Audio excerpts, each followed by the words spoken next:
our American flag on the soil of Jerusalem for a permanent and a brand new embassy compound that will serve as our mothership of diplomatic activities here in Israel.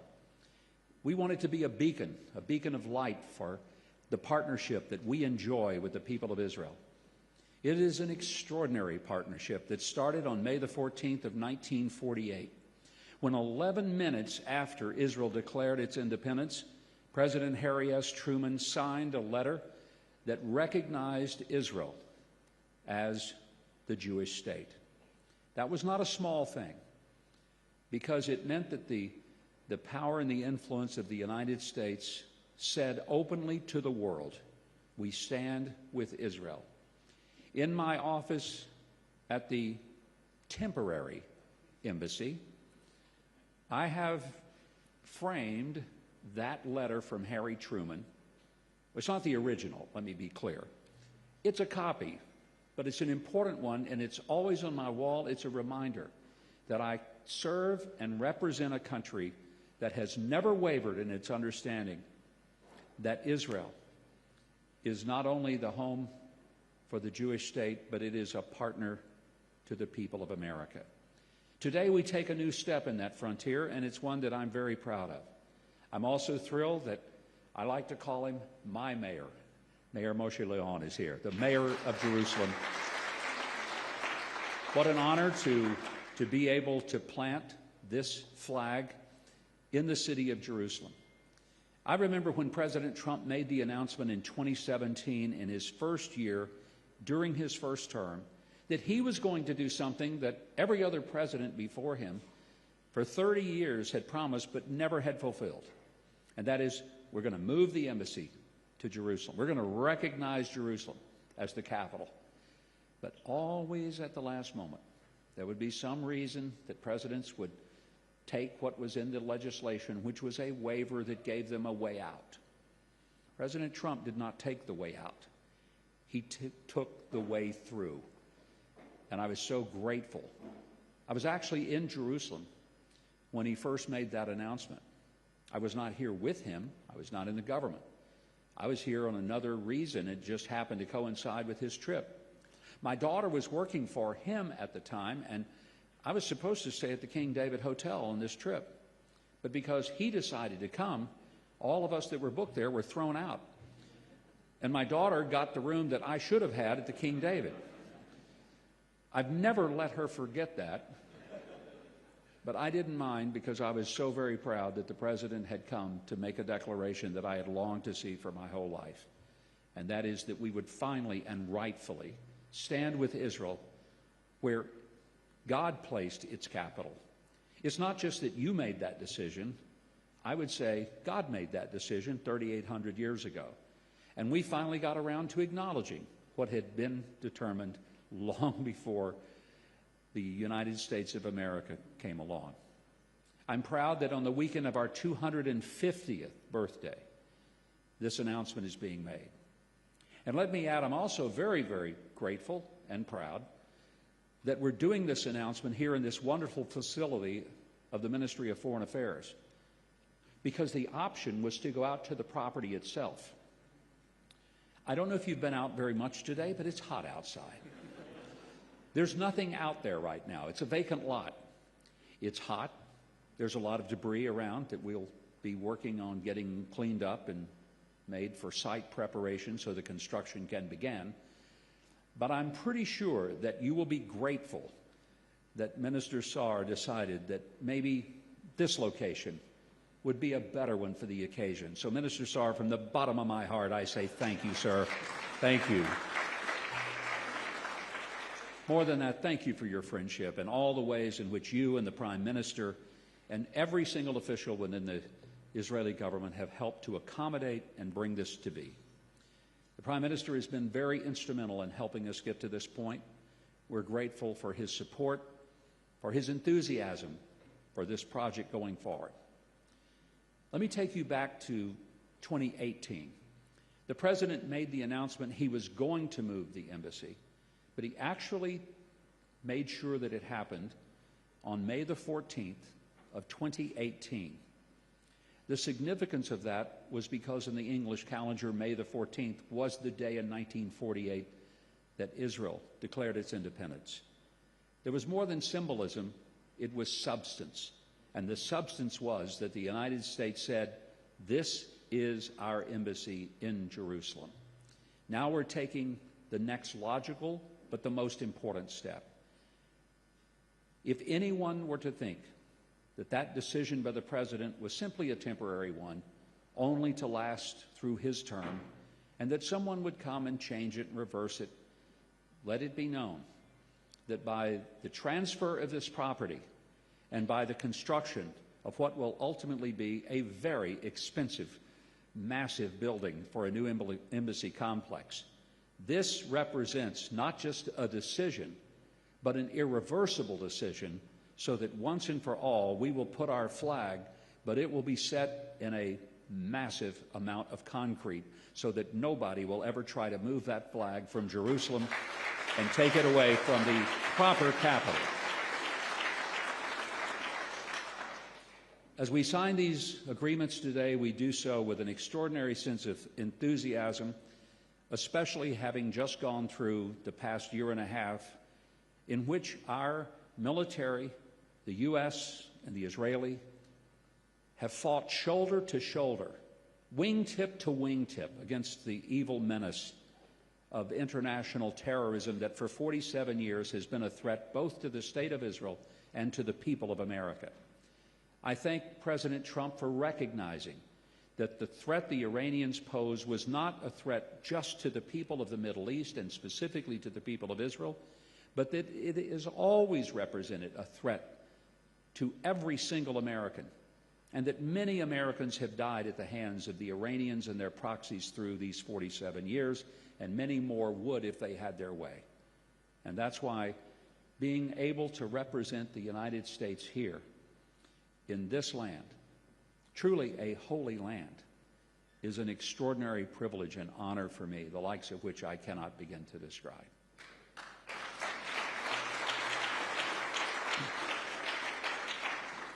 Before I was able to come here, and my wife and I were here on the day in May when the official dedication of what we call the embassy here, but it's now officially a temporary headquarters for us. Not long after he made his announcement he would move it, I was at the White House. To be honest, I was there to see my daughter, not to see the president. But don't tell him that, because he thought I was there to see him. And he called me to come into the Oval Office, and I did. And it was just the two of us. We had a few minutes to visit. I'll never forget the conversation, because I said to him, Mr. President, I'm so grateful to you that you have made this announcement that you're going to move the U.S. Embassy to Jerusalem where it belongs. And, sir, I'm grateful because so many presidents before you, they made the same promise, but they didn't keep it. You, sir, have committed to keep it. And I'm just curious, why did you do it? Because I know that every single world leader urged you not to do it. You got calls from the Middle East, you got calls from Europe, you got calls from Asia. And even members of Congress who had voted to move the embassy privately and quietly said to you, maybe that's not a good idea to actually do it. The president had people in his own cabinet, secretaries, who urged him not to do it. Why, Mr. President, if you do this, the world will blow up. It will create great chaos. You should not do this. And I said to him, in light of all of this opposition and pressure, sir, why did you do it? I will never forget his answer. It is one of the reasons that I have such an affection and appreciation for President Trump. Because he looked at me very simply and said, well, I said I was going to do it, and it's the right thing to do.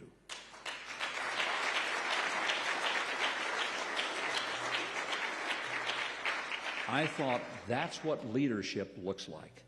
That's what it's supposed to be. I said I was going to do it, and it's the right thing to do.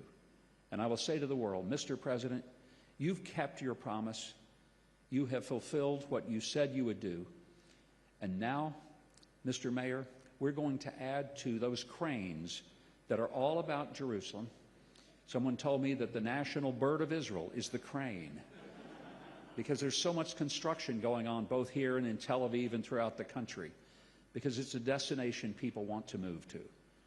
I hope that we will be a good neighbor, a trusted neighbor, and most importantly, that we will be able to center an activity of serving the 700,000 Americans who live in Israel.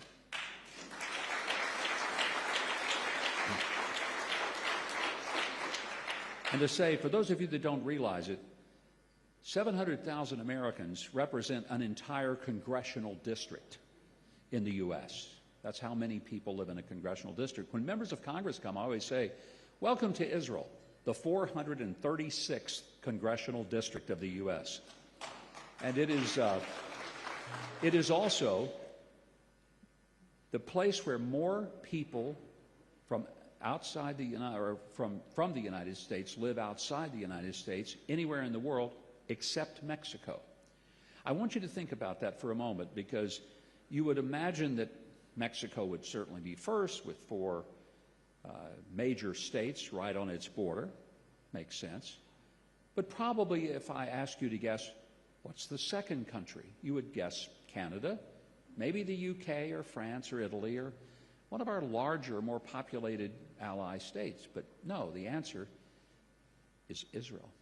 It's the second largest home to Americans anywhere else in the world other than Mexico. And we're proud of that. That's why we have one of the largest embassies in the world, because we have that many Americans.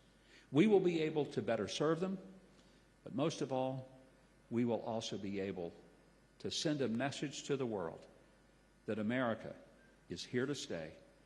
We are proud to have the partnership that we do with the people of Israel. And this partnership is as eternal as is the Jewish home. Mr. Minister, I want to say that I know that it is in the agreement that we make that there is a contract, and that the lease for the property is to be for a period of 99 years. And for that period of 99 years that is renewable, we are to pay the sum of $1. Sir, I wanted to present to you my personal contribution to the people of Israel, and I will present to you the dollar so that I want you to know we are making good on our commitment to you, sir. I will present to you the dollar when we sign the agreements. Thank you. Give him the dollar. Thank you very much, Ambassador. Thank you very much, Ambassador Huckabee. Later we will transfer the dollar officially to the State of Israel. Our final speaker is the mayor of Jerusalem, the capital of Israel, a city who is sacred for billions around the world, and now is going to become the permanent residence of the U.S. Embassy to Israel. Mr. Mayor, thank you very much.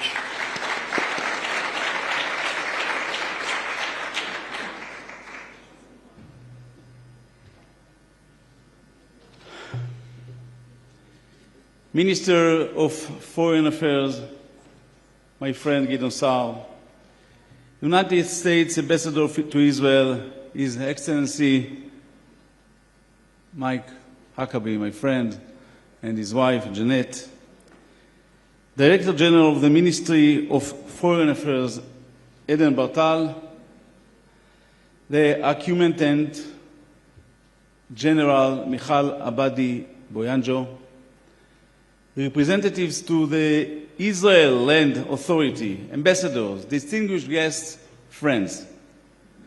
Before King Solomon built the temple in Jerusalem, the Jewish people had the Mishkan, a temporary dwelling for the Shekhinah, the Holy Spirit.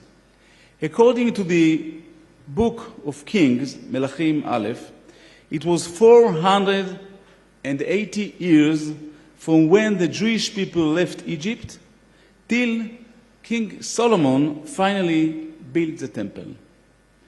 Now, I'm not comparing the temple to the American embassy. But if we have learned one thing from history, when it comes to building in Jerusalem, it's never too late. But really, I want to say, as mayor of Jerusalem, what it means to the people of Jerusalem to have the American embassy firmly on the map in our eternal capital, Jerusalem. Ambassador, this is a medal of pride. This is a badge of honor for the people of Jerusalem. Since the days of King David, we, the Jewish people, have always known that Jerusalem is the capital of Israel. When Grobsel talked of Jesus coming to Jerusalem, he was coming to the capital of Israel. Yet, as we have heard, there are still so many people who refuse to accept our history in the land, in the city. They deny our rights and they deny simple facts. The history decision of President Donald Trump set the record straight, and today we begin the process of turning the decision on paper into stone. Along this, the US, of course, we have other dear friends who have already established their embassies in Jerusalem or have begun to do so. To all of you, I say thank you. This is right decision and a wise decision, because when everyone else also understands the truth, the price of embassies will be much bigger. So today, I say thank you to all of you. Thank you to President Trump for standing with Jerusalem. Thank you to his ambassador, our dear friend, Mike Huckabee, a true defender of Jerusalem. Thank you. Thank you to Minister Saar for leading this important process and hosting us all here today. Jerusalem is in the heart of all of us, and soon our greatest friend, the USA, will be permanently in the heart of Jerusalem. Thank you. Thank you very much. Thank you very much, Mayor Moshe Leon. And now the moment we have been waiting for. We have now reached the most monumental moment of this ceremony. I invite Foreign Minister Gideon Saar and Ambassador Mike Huckabee to the stage to sign the agreement. And I'll be happy also if they can be joined by the mayor himself. Moshe. No? No. סליחה. אמרתי. סליחה. סליחה.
Will the Mayor of Jerusalem, Mr. Moshe Leon, please join the stage and join Minister Saar and Ambassador Huckabee for an official group photograph.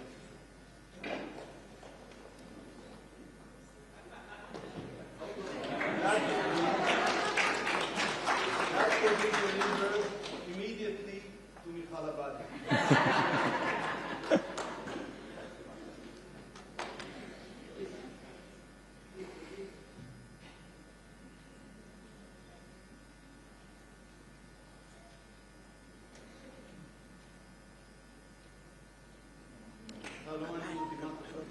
Let's give a big round of applause for this really historic event. We've been waiting for the moment for decades.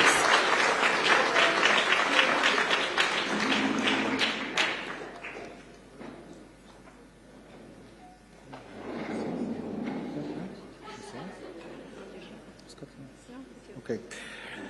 We would like to take the opportunity to wish our American friends a very happy 250th Independence Day. Ambassador Huckabee, it's just the beginning for the U.S. You're still young. Thank you very much for joining us for this wonderful afternoon. Have a pleasant and quiet day.